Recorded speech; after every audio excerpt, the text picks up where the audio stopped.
Battleship Yamato, $21.99. There are very few titles that can claim to be as influential in anime as Space Battleship Yamato.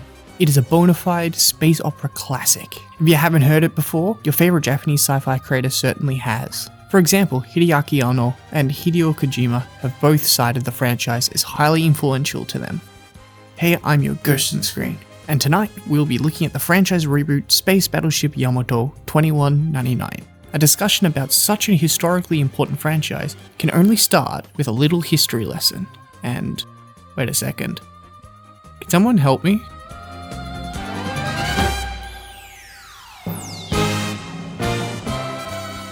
The original TV show titled Space Battleship Yamato was released in 1974 under the direction of Leiji Matsumoto, who would later be known for other space opera classics such as Galaxy Express 999, Space Captain Harlock, and Interstellar 5555, which is that strange Daft Punk animated movie. With the success of the original 26-episode run, it became a franchise, and in the 70s and 80s the saga spawned a second and third television season and 5 movies. For reference, I have seen all, or at least most, of the 70s and 80s stuff, and this was my initial exposure to the franchise, but it's been about 10 years since I saw it all. After the initial core run, there were a small handful of releases here and there, like an OVA in the 90s, a movie in 2009, and a live-action film in 2010. And now this leads us to the main focus of tonight, which is the 2012 reboot Space Battleship Yamato $21.99.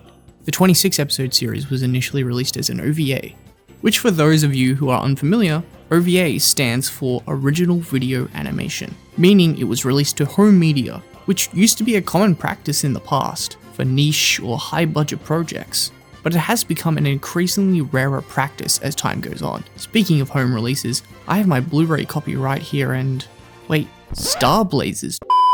Yeah, so Yamato was imported outside of Japan, labelled as Star Blazers, to the English-speaking regions. I guess having the title reference a World War II Japanese battleship was too much for 70s America.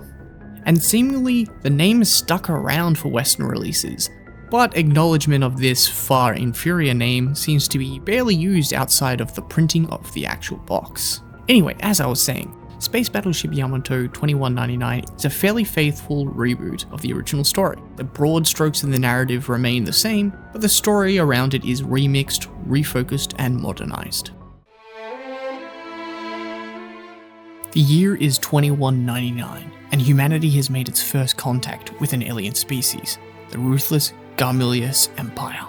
A war quickly breaks out, and as a result, Earth is bombarded with nuclear planet bombs, resulting in the entire planet's surface becoming extremely irradiated and uninhabitable. Human societies are forced underground, and resources have become extremely scarce. Humankind has been given a countdown to extinction. Hope has come in the form of aid from a different alien civilization. Contact from the planet Iskander provided humanity with designs for advanced, faster-than-light space travel technology. But they have also promised that if humanity was able to reach planet Iskander, they will be able to provide technology that can reverse the damage done to Earth. In secret, the UN Navy goes on to develop this hyper-advanced spaceship in the remains of an old World War II Imperial Japanese battleship, the Yamato. A year later, the Yamato is ready to launch, crewed by Japan's most capable survivors, and the quest starts to reach Iskander. The journey won't be easy, as the Garmilius Empire is hunting down the Yamato, and not to mention the round trip must be completed before the year is out, otherwise there won't be a soul left to greet the Yamato. The first season covers the journey to Iskander in its entirety, with subsequent seasons having completely new plots. Each episode chronicles a step in the journey, and the general episode structure is very satisfying as it generally focuses on a single event and concludes it in the same episode. Except for, of course, the motivated two-parter episodes. This episode structure enhances the feeling of a long journey. After leaving Earth, episodes mostly focus on the crew of the Yamato, but also gives us some focus on the characters of the Garmilius Empire. Which, if memory serves me right, this perspective of the Garmilius Empire was completely missing in the original TV show.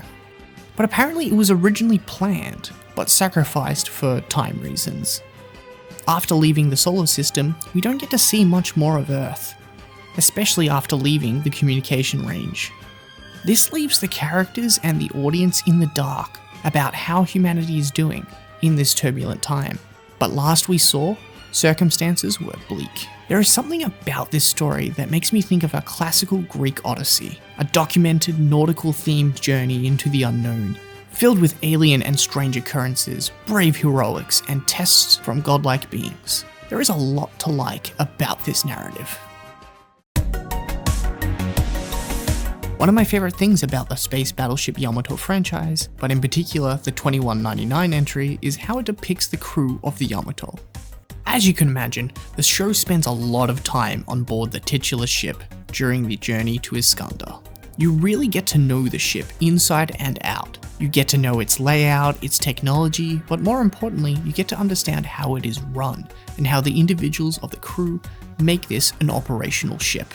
The Yamato really feels like a lived-in and believable place, filled with a large cast of small characters who add up together to make an interconnective web of social connections and dependent operational connections. This is encapsulated best in the different divisions of the Yamato crew. Each member of the crew is assigned to one of these many divisions. This can be seen in the color coding of their uniforms, much like how Star Trek does it. Firstly, we have the captain of the Yamato, which is pretty self-explanatory. He's the highest authority on the ship. Captain Okita is one of the most iconic characters and designs, and has a long line of influence characters in anime. Next comes the tactical division, who oversees all combat aspects of the Yamato, such as onboard cannons and the fighter pilot squadron. Their uniform is color-coded red. The franchise's protagonist Kodai is the Tactical Division's officer. The Navigation Division deals in cartography, route planning, and steering the Yamato. They are color-coded green. Shima is the Navigational Division officer of the Yamato. The Science and the Technology Divisions are science experts aboard the Yamato. Their uniforms are color-coded blue. There is a female version of this outfit which is completely blue as worn by Nimi. Sanada is the Science and Technology Division's officer.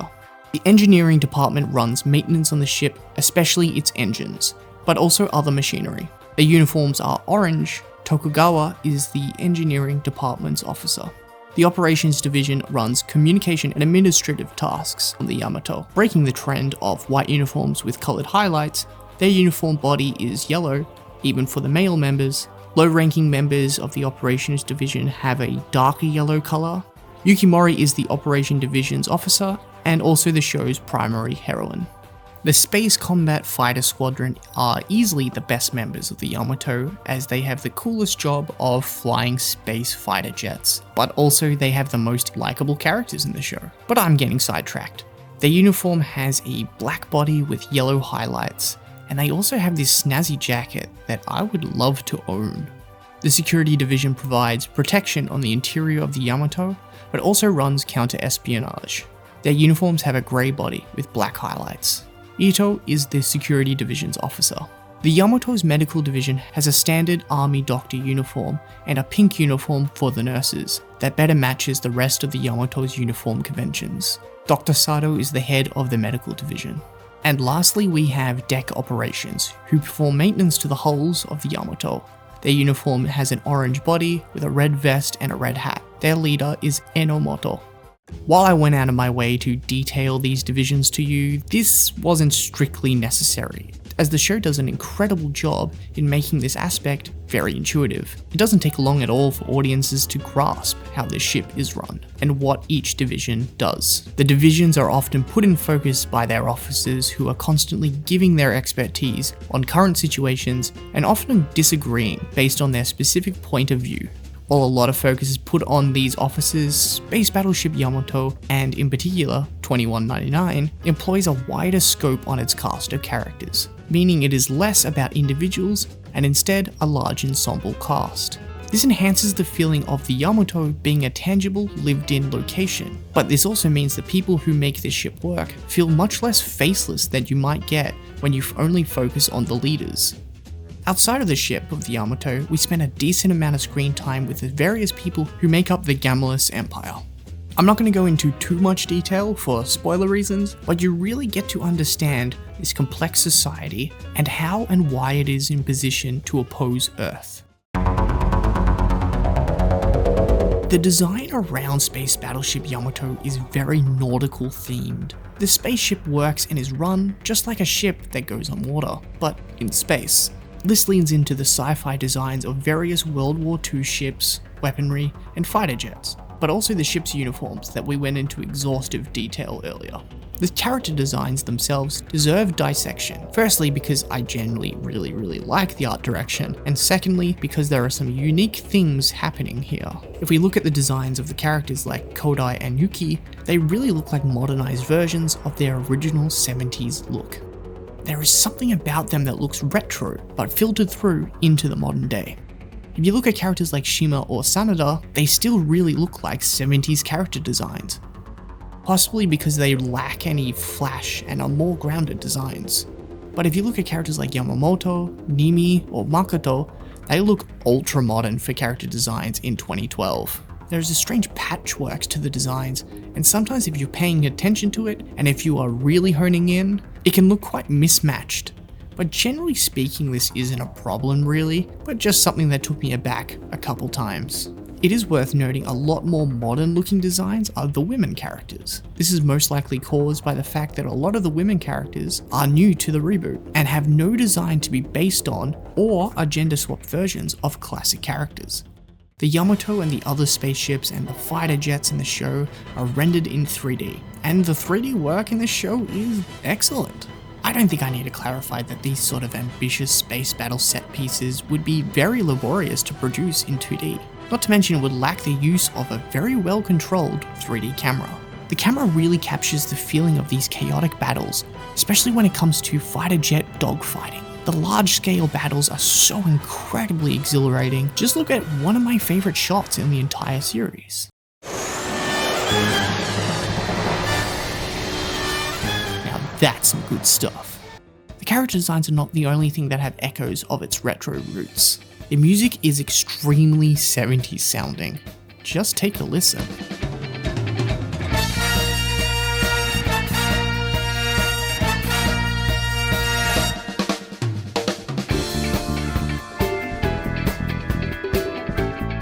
Especially the theme song that they faithfully recreated.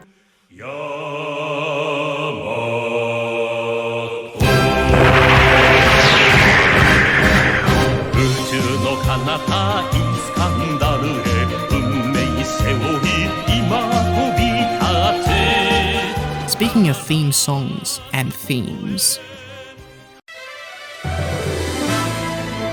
there are a lot of themes in Yamato about the heroism of the soldier, about doing your duty and sacrifice for the greater good. This isn't surprising in the least, seeing how the show revolves around Navy imagery. But perhaps one of the more subversive themes is rejecting orders and following your own moral compass. On the Gamalist side of the spectrum, there is a lot of criticism of imperial and colonial regimes. But what is perhaps most interesting about the theming of Yamato is how World War II specifically shapes a lot of its narrative and world. I am in no way saying the narrative of Space Battleship Yamato is an allegory for World War II. Any examination would quickly show that this holds no water. But instead, I am saying many of its aspects reflect elements of World War II, through the lens of a generation who were children during the war. The Yamato itself is a remodeled World War II Imperial Japanese battleship. The Yamato seems to have a near mythological status and is a pride and a symbol of the Japanese Navy, being the heaviest and most powerful armed battleship ever made. It's worth highlighting that the entire crew of the Yamato is Japanese. I do wonder if the intention is to contextualize a wartime national symbol where it gets to be unambiguously heroic by fighting a fictional war against aliens. The Gamalist Empire is an imperialistic colonial power that has a lot of Nazi Germany imagery associated with it. Their leader's name is Albert Dessler, which sounds a lot like a certain mustached World War II leader. That's right, Joseph Stalin. Now, if you even know a sliver about World War II, you would know that a Japanese hero versus a German villain narrative doesn't really hold up as allegorical at all. They were allies. I can't help but to jump to conclusions that the Gamelan Empire is symbolic for all imperial colonial powers, including a self-reflection of Imperial Japan. There also might be quite a bit of American influence into the Gamelan Empire, seeing that they are the ones that drop nuclear bombs on Earth's surface, which runs parallel to the nuclear bombs dropped on Hiroshima and Nagasaki, which relates to one of Yamato's biggest themes, and that's the responsibility of devastating weapons and technology. In an early episode, the Yamato uses its powerful onboard wave motion cannon for the first time. Its destructive power far exceeds all of the crew's expectations, and they lament on the ethical responsibility they now have in deciding when this weapon's use is actually necessary. It's only fair that I highlight some of the things that isn't so great about 2199. While I really like the story of Yamato, it is reliant on a few contrivances to make it work, so you really need to suspend your disbelief in some regards to make the plot work. But I think this is fine for some retro sci-fi fun. There is some instances of fan service in this show that are very egregious. Luckily they are infrequent, but are particularly sleazy. It just feels very voyeuristic and not necessary at all. Probably the most disappointing aspect of 2199 is that there are some moments in the original 1974 show that were done better. And these moments are the parts of the original TV show that really stuck with me all these years later. I can't go into too much detail without spoiling, but I can't help but feel that it's a shame that the remake does so much right and adds so much more, but doesn't quite live up to some of the big plot beats of the original, especially in regards to the final showdown with the Gamelan Empire. The core thing that differs most from the original TV show and the remake is the original has a lot more mystery around its villains, which is what I think gives these moments that I am referring to much more weight in the original. The trade-off being in the remake we get to see a lot more of the Gamelan Empire. 2199 is part of the Yamato reboot continuity, with a few more entries to check out. While I think 2199 is mandatory watching, its sequels are very much optional. Like I said earlier, 2199 is its own story that very much concludes, but if you are curious where these ideas and characters continue on, or you just want some more Yamato in your life, you should check these out. But bear in mind, in my opinion, none of them reach the peak that 2199 presents. And I have to say, I do remember this being the case for the original 70s and 80s series as well. This movie is a bridge between the first and second season. It plays out like an episode of Star Trek in a way, as it revolves around a strange psychedelic sci-fi anomaly. Not much to say here other than it feels like a high concept episode, stretched out, and introduces us to the character progression Kodai will go through and the villains of the next season. 2202 is the second season of the franchise and is set 3 years after the first. This entry is a major shift in tone and priorities as it becomes a dark and grimy war series. The villains are an artificial species named the Gullmans, who want to destroy all life in the galaxy. I think there is a lot of philosophical ranting in this entry, and it seems to go in circles. Space Battleship Yamato 2205 is the third season and is the most recent entry to the franchise released so far. This is a short 8-episode season that introduces a new crew generation for the Yamato and offers a better exploration to the history of the Gamelan Empire. And finally we have 3199, which is announced but has no release date. All that I can say right now is that it's presumably taking place in the year 3199. Possibly. I hope by now I've made my case for why Space Battleship Yamato 2199 is a modern masterwork of anime. It is a classic story given new life through an incredible modern remake that is just a blast to watch. Its direction legitimately gives me goosebumps in some of the best battle scenes towards the end of the season, and moments that will always stick with me, like that horror episode. I hope those watching will check out this show. This has been your friendly Ghost in the Screen, signing out. Wait, I'm still stuck in space.